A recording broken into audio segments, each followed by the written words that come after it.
Hey guys, welcome back to UpClick. In this video, I'll be showing you PrivadoVPN full review.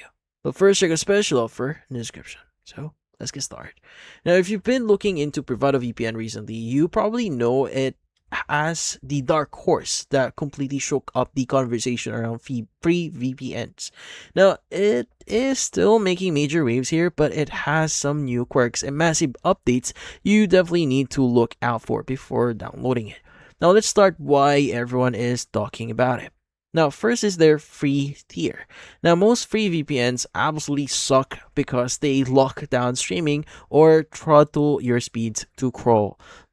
Basically, Privado does the exact opposite here. They hand you 10 gigabytes of full speed data every single month, and they actually let you torrent and unblock major streaming libraries like the US Netflix or Disney Plus on those free servers.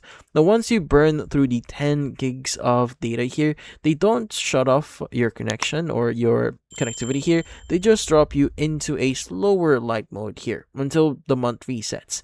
Now, if you do decide to upgrade to premium, so it is insanely cheap here, often dropping down to just over $8 if you're going to check their website, as you can see right now, a month. Now, if you sign up for a long-term plan.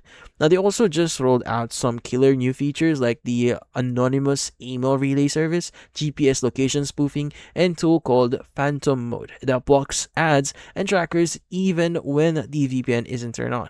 Now, they are even in the middle of moving their headquarters from Switzerland to Iceland to take advantage of even tighter privacy laws.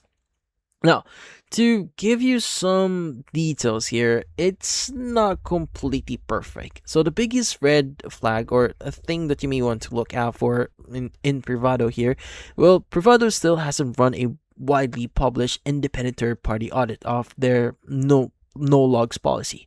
Now, in this case, meaning while they promise they don't track you, you essentially have to take their word for it. Now, unlike giants like Proton or Nord who prove it constantly, also to keep infrastructure costs down, they rely heavily on virtual servers, meaning you might connect to a Greece server that is physically sitting in Germany, which can mess up your latency. Now finally, while their mobile app is super clean, the desktop version here can still feel a bit clunky and it's kind of sluggish.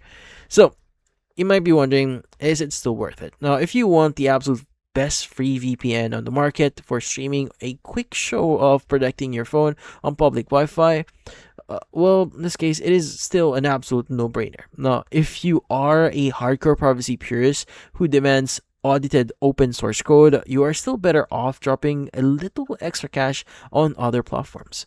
But that's about it. So for this video, hopefully hit the like and subscribe button and watch our next video.